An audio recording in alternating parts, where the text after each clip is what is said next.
2022 டிபார்ட்மெண்ட்ல surveyor exam என்ன பண்ணிட்டாங்க அப்படின்னா ஒரு டெக்னிக்கல் எக்ஸாமினேஷனா மாத்திட்டாங்க. இதற்கு என்ன காரணம், ஏன் வந்து இதை ஒரு டெக்னிக்கல் எக்ஸாமா மாத்தணும் அப்படின்னா, யாரெல்லாம் எழுத முடியாதுன்னா குரூப் 4ல 10th எழுதுறவங்க மாதிரி எல்லாரும் எழுத முடியாது இந்த பரீட்சை. அகாடமி நடத்தக்கூடியவங்களுக்கு குரூப் 4க்கு தகுதி வேற, ஃபீல்டு சர்வேயருக்கு தகுதி வேறங்கிற புரிதல் இல்லாம இருக்கு. அந்த புரிதல் வந்து மக்கள் கிட்ட வரணுங்கிறதுக்கு ஒரு விழிப்புணர்வு வீடியோ தான் இது.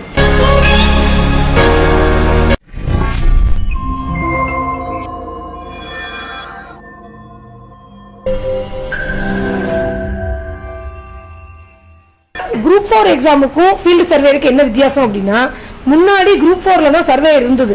ஆனா 2022 டிபார்ட்மெண்ட்ல சர்வேயர் எக்ஸாம் என்ன பண்ணிட்டாங்க அப்படின்னா ஒரு டெக்னிக்கல் எக்ஸாமினேஷனா மாத்திட்டாங்க. இதற்கு என்ன காரணம், ஏன் வந்து இதை ஒரு டெக்னிக்கல் எக்ஸாமா மாத்தணும் அப்படின்னா, முன்னாடி சர்வேயிங் டிபார்ட்மெண்ட்ல சர்வேயிங் எக்யூப்மெண்ட்ஸ் எல்லாம் ரொம்ப லைட்டான எக்யூப்மெண்ட்ஸ் தான் இருந்தது. செயின், டேப்பு, லெவல், தியோர்லைட், அந்த மாதிரி ஓரளவு 10ஆம் வகுப்பு தேர்ச்சி பெற்றவங்களே புரிந்து கொண்டு ஹேண்டில் பண்ற மாதிரி தான் எக்யூப்மெண்ட்ஸ் இருந்தது. ஆனா இப்ப டிபார்ட்மெண்ட் அப்கிரேட் பண்ணிட்டாங்க. எக்யூப்மெண்ட்ஸ் எல்லாம் எப்படி வந்துச்சுன்னா டோட்டல் ஸ்டேஷன், ட்ரோன்ஸ், ஜிபிஎஸ், இது மாதிரி ஓரளவு இன்ஜினியரிங் பேக்ரவுண்ட் இருக்கவங்களால மட்டுமே புரிந்து கொள்ளப்பட்டு கையாளக்கூடிய அளவுல எக்யூப்மெண்ட்ஸ்னுடைய லெவலை இம்ப்ரூவ் பண்ணிட்டாங்க. அதனால இந்த எக்ஸாமை குரூப் 4ல இருந்து பிரிச்சு தனி டெக்னிக்கல் எக்ஸாமா கொண்டு வந்திருக்காங்க.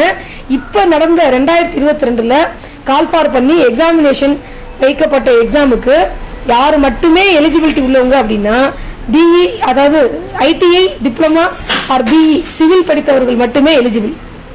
யாரெல்லாம் எழுத முடியாதுன்னா குரூப் 4ல 10th எழுதுறவங்க மாதிரி எல்லாரும் எழுத முடியாது இந்த பரீட்சை. அப்ப குரூப் 4ல 10th எலிஜிபிளா இருந்த எக்ஸாமை பிரித்து தனியா ஃபீல்டு சர்வேயர் எக்ஸாமா டெக்னிக்கல் எக்ஸாமா மாத்தி பிஇ சிவிலுக்கு மட்டும் கொண்டு வந்துட்டாங்க.